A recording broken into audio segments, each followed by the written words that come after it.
Assalamualaikum warahmatullahi wabarakatuh. Saya Imam Adi Sabila dari kelas A. Di sini saya akan menjelaskan tentang Logisim 8 bit CPU. Nah, di sini ya. Di sini ada Logisim 8 bit CPU made by Paulo Ramos 2015. Ini ada beberapa pilihan setelah kita jalankan, dan kalau kita reset dia bakal ulang lagi kayak gini tampilannya. Nah, di sini jika kita akan memilih itu, kita jadi keyboard. Sini kita pencet 4.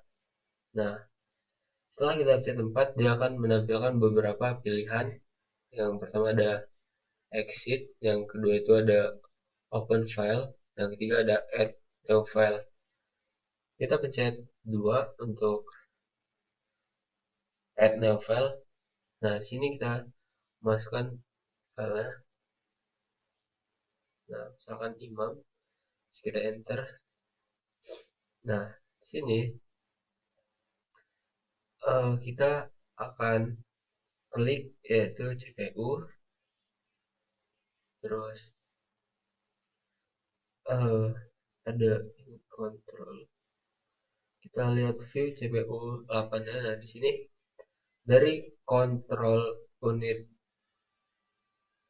akan ke RAM sebagai tempat penyimpanan sementara inputan akan diterjemahkan ke dalam bahasa mesin, lalu CPU kembali dan akan ke ROM. Di ROM akan dibaca dan disimpan dalam waktu agak lama. Dalam waktu agak lama tuh eh, di ROM terjadi proses input output yang berulang-ulang seperti tampilan pada layar. Setelah itu akan kembali ke CPU. Disk Disk di sini akan terjadi proses untuk menentukan letak data yang diterima, lalu kembali ke CPU. Mulai dari keyboard yang tadi, setelah kita menginputkan dari keyboard akan mengirim perintah yang masuk ke keyboard prosesor yang bertugas mencocokkan inputan dengan kode biner. Kode biner didapat dari kode ASCII. Dari situ kita tahu bahwa karakter yang kita input, baik berupa huruf ataupun angka yang kita input, memiliki kode biner yang masing-masing. Kode prosesor akan mengirimkan sinyal kepada RAM dan keyboard controller melalui bus, yaitu komponen penghubung antara komponen-komponen di dalam sistem komputer. Jadi, keyboard control berguna sebagai penghubung antara keyboard dan komputer. Nah, yang memiliki fungsi untuk menginformasikan ketika tombol ditekan atau dilepaskan, lalu masuk ke interrupt controller. Interrupt controller dia eh, untuk memfalsukan perintahnya sehingga mementingkan perintah yang lain, lalu sinyal akan masuk ke dalam CPU. Dalam CPU ada tiga bagian control unit, yaitu control unit itu ada ALU dan register.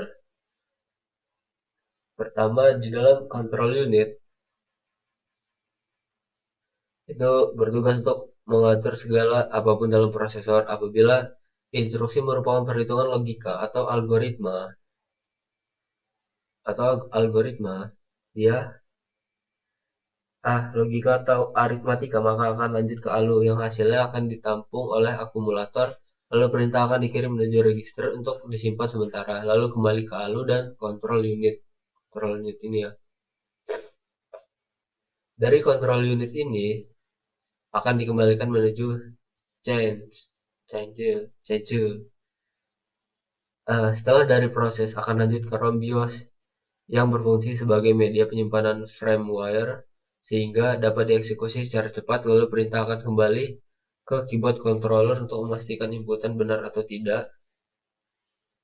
Setelah itu akan kembali ke RAM BIOS dan masuk ke RAM, yaitu tempat penyimpanan sementara, lalu masuk ke VGA, lalu masuk ke VGA card dan diarahkan bersama-sama menuju monitor untuk menampilkan output. Jadi setelah dia bersama-sama menuju monitor untuk menampilkan output, Nah, jadi udah selesai di sini. Saya selanjutnya akan menjelaskan tentang ALU. Kita reset kembali. Nah, di sini saya reset ulang.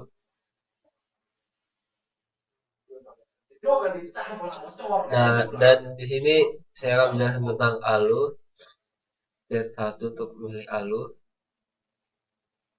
Nah, jadi di sini terdapat 6 operasi logika dan aritmatika.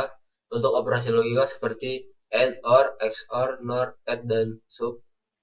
Dan lainnya seperti layar untuk aritmatika.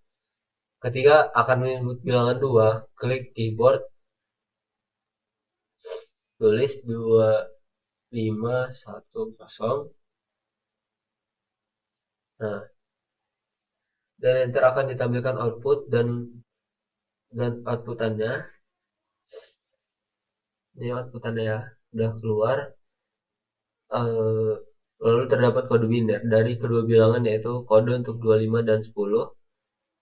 Lalu akan diproseskan menggunakan operasi logika berdasarkan tabel kebenaran AND, OR, XOR, dan NOR. Ini tabel kebenarannya. Dan untuk NOR diubah terlebih dahulu dari biner ke desimal, kemudian diubah, kemudian dia diubah lagi ke desimal ke heksadesimal yang akan menghasilkan CA. Untuk add 25 dan 10 diubah ke desimal yang hasilnya ditambahkan yang akan menghasilkan desimal dari 35. Untuk subtraktor kembalikannya yang akan menghasilkan desimal dari 15. Jadi sekian untuk presentasi saya tentang Logisim 8 bit ALU. Nah, 8 bit CPU. Dan kurang lebih saya mohon maaf, saya akhiri. Wassalamualaikum warahmatullahi wabarakatuh.